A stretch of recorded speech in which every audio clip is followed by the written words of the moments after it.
While everyone has been distracted by the noise of stuff like the prospect of World War III, governments around the world have been silently building their dystopian central bank digital currencies. A recent report found that nearly 100% of central banks are now exploring CBDCs in some capacity. Not only that, but most of them are planning on rolling out their CBDCs by the end of the decade. This begs the question of what exactly the central banks are planning, when exactly their CBDCs could be rolled out, and how you can protect your financial freedom. Today's video has all of the answers.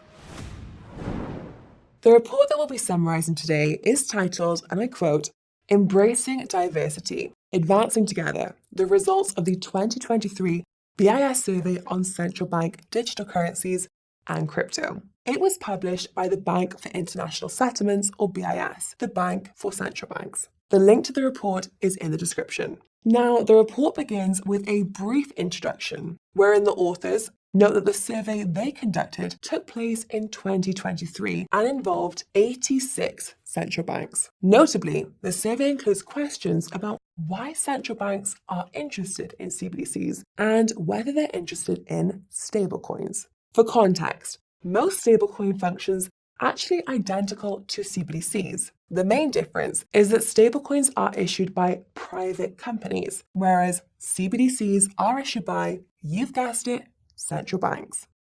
Besides that, both of them have the same qualities in terms of being able to track and freeze transactions. Another difference is that stablecoins are backed by government debt. Well, this makes stablecoins a sneaky way for governments to subsidize their spending because they can effectively trick their citizens into using government debt as a form of payment. So far, it's mostly crypto traders that are falling for the trap.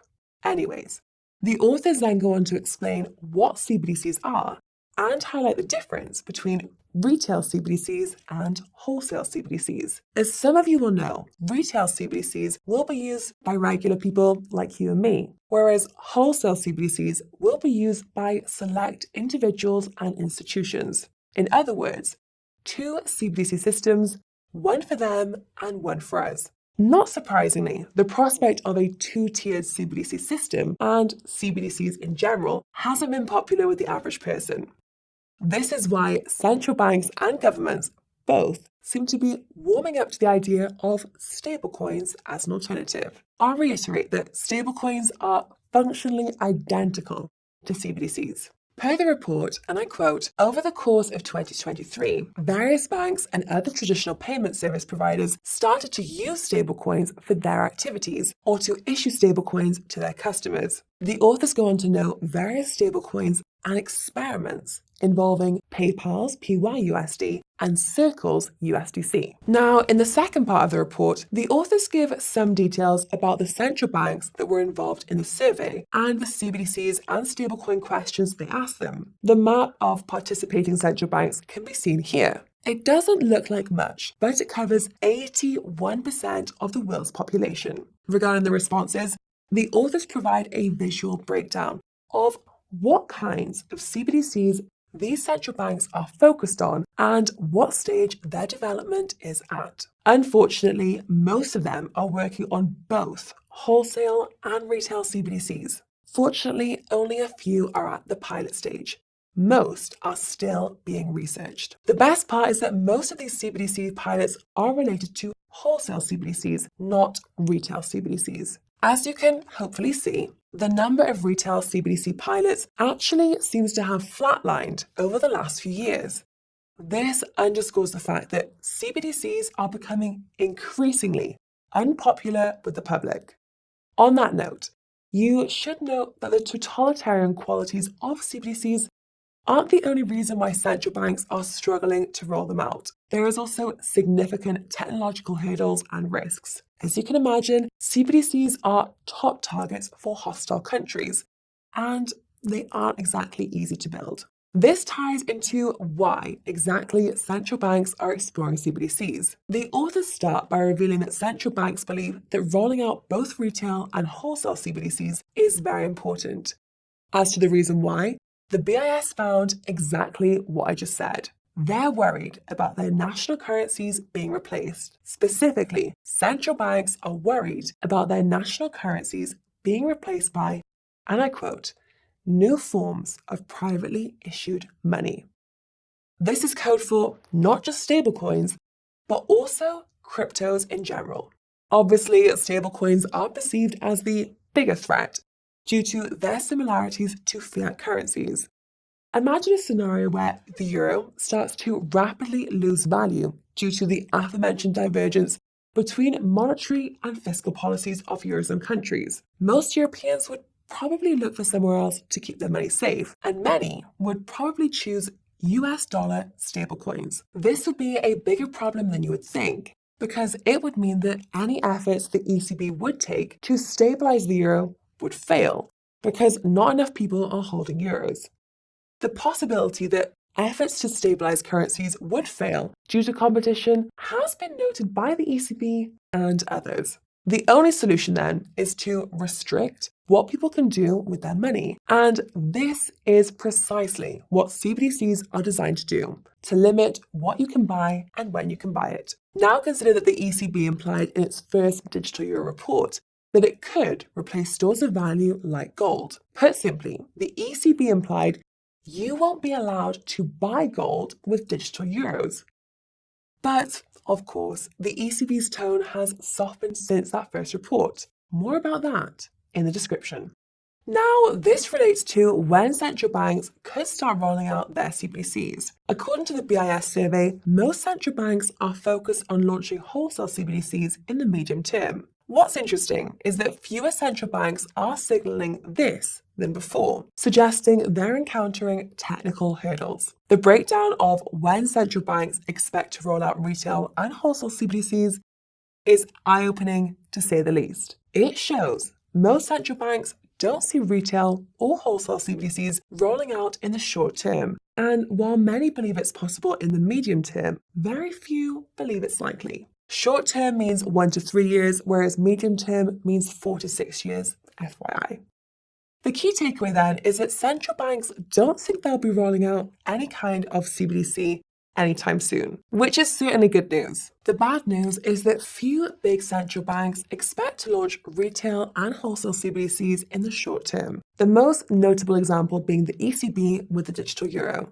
And if you think about all of the stuff about retail CBDCs being dystopian, is FUD or fake news, consider the title of the following subsection. And I quote, likely retail CBDC features, limits on holdings, domestic interoperability, offline functionality, and non-remuneration. I repeat, limits on holdings.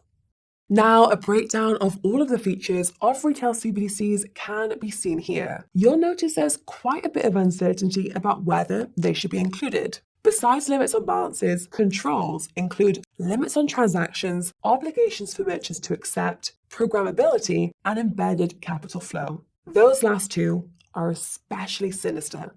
Programmability means that CBDCs could be designed to, say, prevent you from buying certain amounts of meat, or alcohol, or whatever else. Embedded capital flow means your CBDC holdings will be automatically swapped for another currency or asset under certain conditions. I'll quickly note the ECB has written extensively about these so-called waterfall features. Another alarming feature for retail CBDCs is the fact that people won't need a bank account to access them, a feature that central banks overwhelmingly support. This is alarming as it implies wide-scale digital ID rollouts. After all, how will they verify your identity for a CBDC without a bank? Digital ID is the only way. And for anyone wondering whether these CBDCs will somehow leverage crypto, the answer seems to be no, as most central banks are opposed to using distributed ledger technologies for their CBDCs.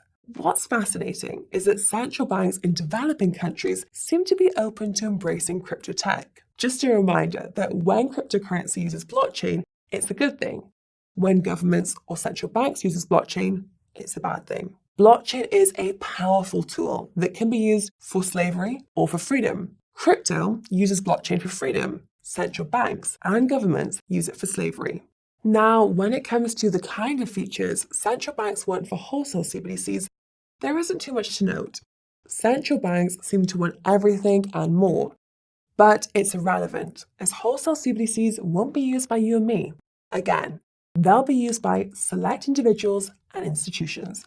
By this point, you might also be wondering what central banks want their CBDCs to be used for. This is addressed in the next part of the report. As expected, the focus for retail CBDCs is peer-to-peer and government payments, and the focus for wholesale CBDCs is interbank and foreign exchange payments.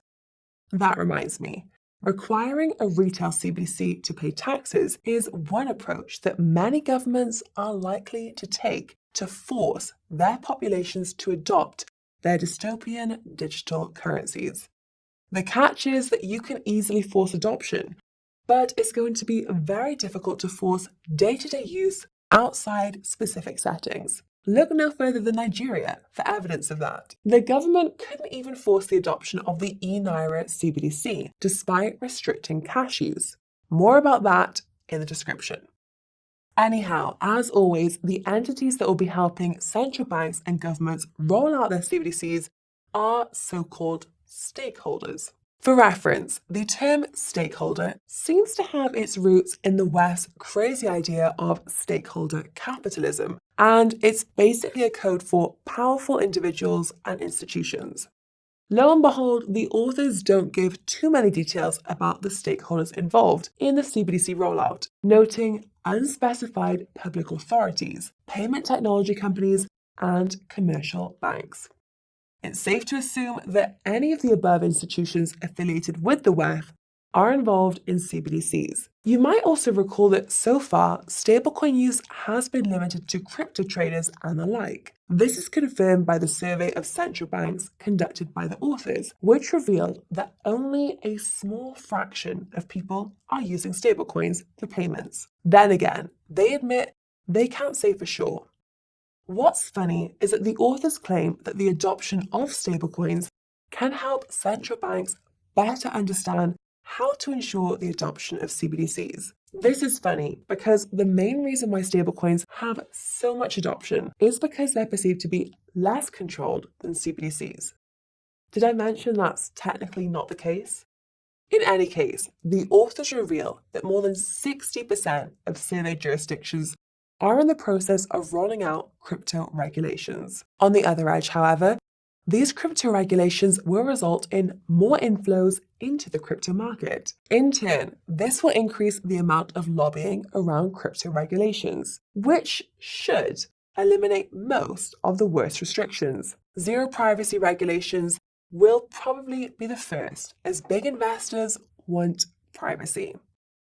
The fact that half of the surveyed jurisdictions are planning custom crypto regulations is a promising sign to this end. For those who don't know, most crypto regulations are designed to absorb crypto into the existing financial system. Creating unique regulations for crypto makes it possible to avoid this.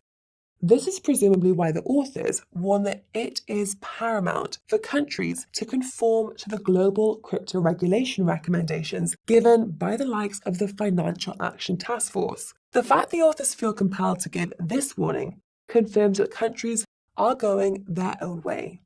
This brings us to the big question, and that's what you can do to stay financially free. That is, to keep the ability to do what you want with your money whenever you want to do it. It's easy to forget that this is the true definition of financial freedom. You could have $1 million, but if you can't spend it, it's worth zero.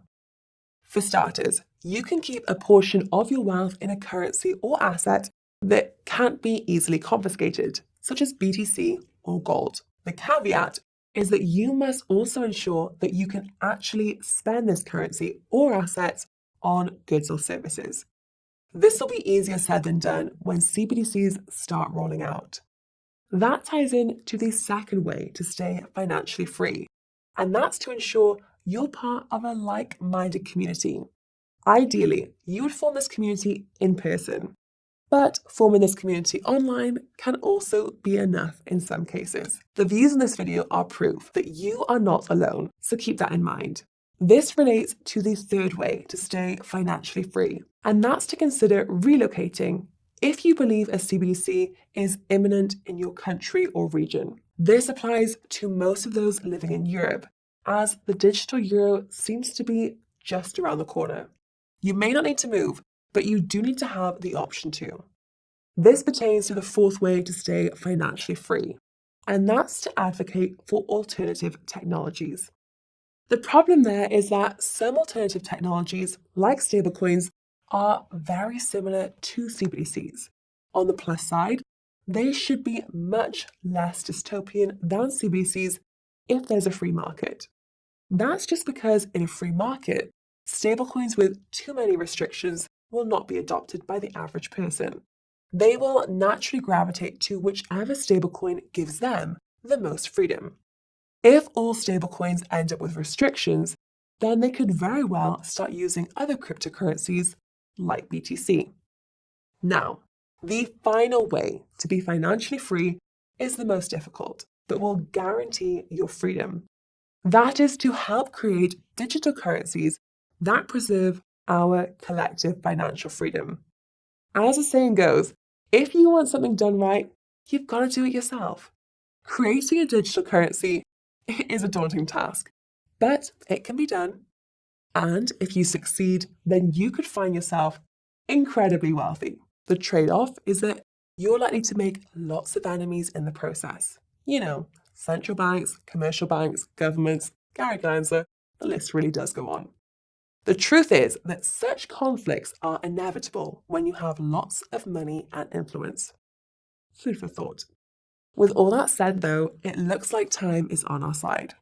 Central banks seem to be focused on wholesale CBDCs and are nowhere close to launching their retail CBDCs. By the time they're actually developed, it's likely that actual free digital currencies, like certain cryptos, will be large enough to make CBDCs irrelevant.